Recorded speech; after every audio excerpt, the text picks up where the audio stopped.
સમયથી મેટ્રોની કામગીરી ચાલી રહી હોય જેને લઈ દુકાનદારોના વેપાર પર સીધી અસર પડી રહી હોય જેથી દુકાનદારો દ્વારા મેટ્રો કંપની પાસે વળતર મંગાવ્યું હતું.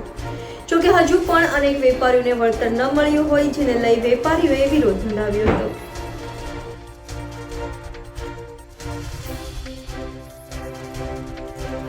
સુરતના વરાછા વિસ્તારમાં આવેલી માતાવાડી અને શક્તિ ટાવર અને ભરત કોલોની અને ફિલ ટાવરના દુકાનદારો દ્વારા તે પરિસરમાં મેટ્રોના લીધે છેલ્લા 3 વર્ષથી વેપારમાં મોટી નુકસાની આવતા વેપારીઓમાં ભારે રોષ જોવા મળ્યો હતો.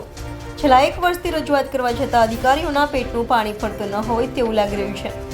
માતાવાડી વિસ્તારમાં ઘણા વેપારીને વળતર મળી ગયા પછી અડધાથી વધારે વેપારીઓને વળતર ન આપવાનું કારણ શું મેટ્રોના અધિકારીઓ દ્વારા એકને ગોળ અને ખોળે બેવડી નીતિ કેમ? માટે વેપારીઓ દ્વારા ધરણા પર બેસતા વરાછા પોલીસે વગર પરમિશનથી ધરણા પર ના બેસવાની ના પાડતા તમામ વેપારીઓ પરમિશન લેવા માટે વરાછા પોલીસ સ્ટેશન પહોંચ્યા હતા.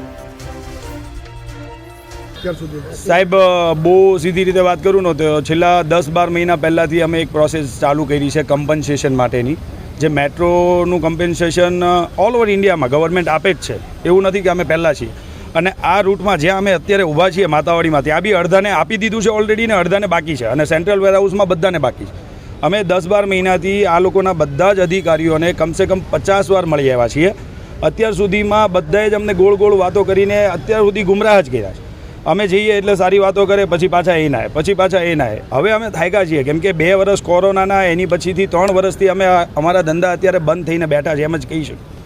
અને અત્યારે કોઈ જવાબ નથી આપતા. એકદમ એટલે એકદમ નિમ્ન કક્ષાનું કહેવાય ને એવું અમારી સાથે વર્તન થાય છે કે નહીં.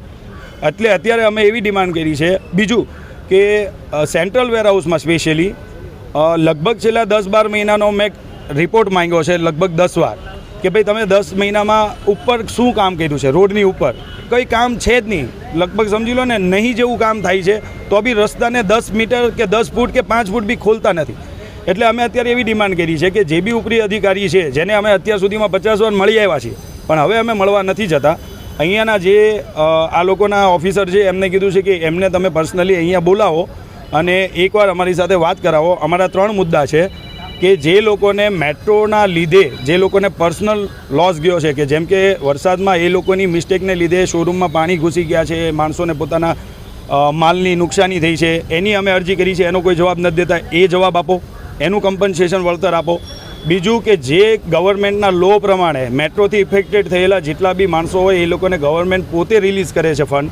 એ ફંડ અમારા માટે કેમ નહીં? અડધાને છે તો અડધાને કેમ નહીં? જે અમે 12 મહિનાથી બધી અમારી પ્રોસિજર પૂરી કરી દીધી છે. એવું બી નથી કે અમે કંઈ એપ્લિકેશન કર્યા વગર આ ડિમાન્ડ કરીએ છીએ. 12 મહિના પહેલાંથી અમે કરીએ છીએ.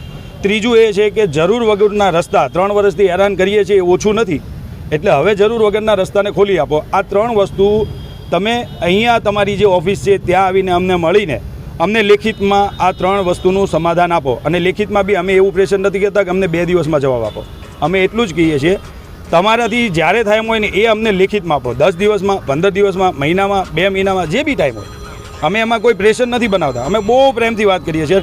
હવે ત્યાં જઈને અમે થાકી ગયા છે. એટલે અમારી ડિમાન્ડ એ છે કે એમના સાહેબ અહીંયા આવે.